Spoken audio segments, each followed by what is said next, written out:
Morning all of you.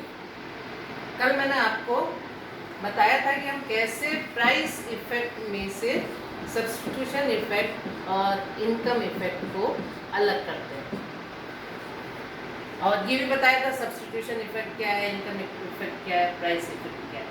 अब मोटा मोटा हम एक बार और देख लें। ये हिक्सियन अप्रोच है, हिक्स की विधि। एग्जाम पूछा जाएगा कि हिक्स की विधि से आय प्रभाव में से कीमत प्रभाव में से सब्स्टिट्यूशन इफेक्ट और इनकम इफेक्ट को अलग करिए, तो हमें ये डायग्राम बनाना है। देखो, हमें उपभोक्ता के संतुलन बिंदु आते हैं, हमें प्राइस लाइन ड्रॉ करनी आती है, हमें आय प्रभाव, कीमत प्रभाव, प्रतिस्थापन प्रभाव सब निकालने आते हैं। तो ये सब हमें इस एक डायग्राम में मिल जाएगा, इसलिए ज़्यादा कॉम्प्लिकेटेड मत करिए इस डायग्राम को। कल की क्लास में मैंने शायद इसको MN1 लिख दिया था, N1 तो ये हो गई, तो ये तो N2 है, इसलिए उस डायग्राम में थोड़ा सा सुधार कर लेना। डायग्राम एक्चुअली हालांकि डायग्राम तो वो भी सही था, पर N1 की जगह N2 आएगा। तो मैं आपको प्राइस इफेक्ट कल आपको बताया था। आय उपभोक्ता की ओरिजिनल प्राइस MN थी, ई बिंदु पर संतुलन में था, एक्स की OX मात्रा खरीद रहा था, आय में वृद्धि हो गई, एक्स वस्तु की कीमत कम हो गई, नई प्राइस लाइन MN1 हो गई, और उस पर इवन बिंदु पर संतुलन हो गया, एक्स की OX1 मात्रा खरीद रहा। तो प्राइस इफेक्ट मैंने बताया था, ई से E1 को जाना प्राइस इफेक्ट, या एक्स वस्तु के संदर्भ में एक्स से एक्स। ठीक है। अब आपका इनकम इफेक्ट, हमने कहा कि उसकी मौद्रिक आय में इतनी कमी कर दें कि वो original price line, original indifference कर IC1 को कहीं पे स्पर्श करे। मतलब हम जो नई प्राइस लाइन MN1 के पैरेलल खींचें, वो ओरिजिनल इंडिफरेंस कर वो कहीं पर टच करे। क्यों टच करे?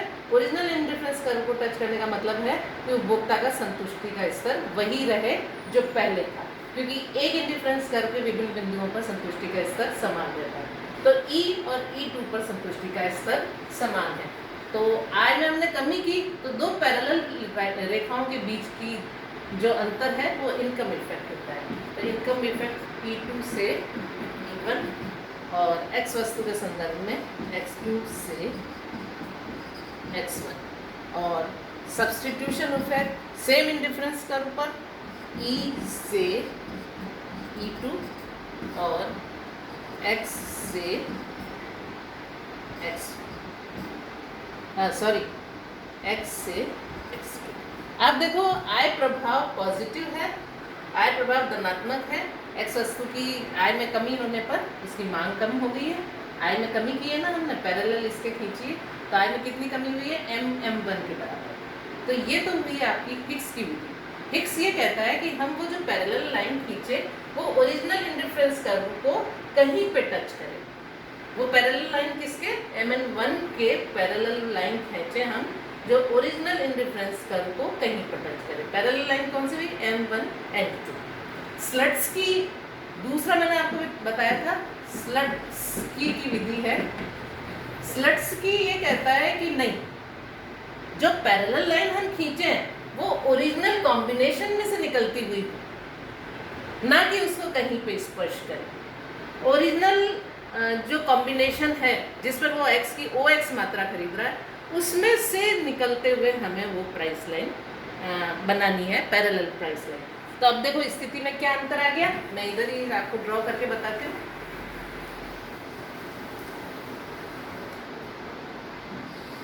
डायग्राम थोड़ा सा छोटा हो जाएगा।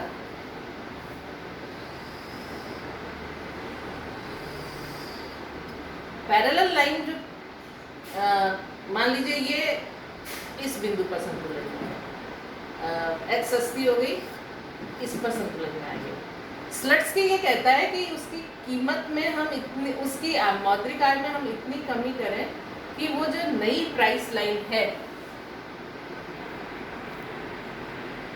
वो ओरिजिनल कॉम्बिनेशन में से ही निकले।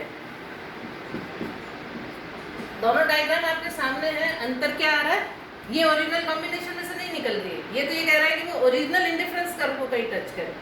तो ओरिजिनल इंडिफरेंस कर्व को थोड़ा आगे जाके टच करे। और स्लट्सकी ये कहता है कि वो ओरिजिनल कॉम्बिनेशन में से होके निकले।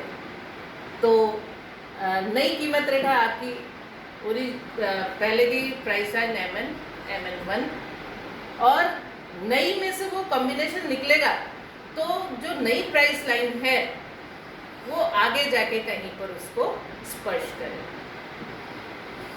इसको थोड़ा सा अपन इधर बना लेते हैं, छोटा सा डायग्राम था ना, इसलिए ये इसको यहाँ इवन कर दिया। अब आपकी जो नई प्राइस लाइन है वो M1 N2 है। ओरिजिनल इंडिफरेंस कर्व था आपका IC1, ये IC2 और ये IC3। अब इस नई प्राइस लाइन पर वो कहीं पर संतुष्टि पर, कहीं पर संतुलन में होगा, संतुलन बिंदु इसका E2 है। सिंपल बात ये है कि स्लट्सकी कह रहा है कि वो ओरिजिनल कॉम्बिनेशन में से निकलते हुए नई प्राइस लाइन होनी चाहिए। इंडिफरेंस जो ऊंचे इंडिफरेंस कर्व पर होगा, हायर इंडिफरेंस कर्व पर होगा, तो इसका प्रभाव उसमें आप देखो हमने उसमें से नहीं निकाली है, इसमें उसमें से पैरेलल लाइन निकाली है। वो ये कहते हैं तभी संतुष्टि का स्तर समान रहेगा। और यहाँ पर है, ये तो MN प्राइस लाइन हुई और ये हुई आपके OX। तो ये स्लट्स की अप्रोच है। स्लट्स की अप्रोच में प्राइस इफेक्ट आपका क्या हो गया, E से E1। इनकम इफेक्ट क्या हो गया आपका, E2 से E1। और सब्स्टिट्यूशन इफेक्ट हो गया आपका E से E2। दोनों डायग्राम में अंतर क्या है, इसमें इंडिफरेंस कर्व हायर रहेगा, इसमें इंडिफरेंस कर्व वही रहेगा। आप देखो इसका इंडिफरेंस कर्व IC1 है और जो नया M1 N2 प्राइस लाइन नए इंडिफरेंस कर्व पर कहीं स्पर्श करेंगे, उसका ओरिजिनल इंडिफरेंस कर्व है, इसमें नया इंडिफरेंस कर्व है। तो इंडिफरेंस कर्व में इसमें हायर इंडिफरेंस कर्व पर है, इसलिए संतुष्टि का ऊंचा स्तर बताएगा, और इसमें E2 संतुष्टि का वही स्तर बताएगा। दोनों में केवल इतना सा अंतर है स्लट्स की, और बाकी इफेक्ट्स वो केवल है।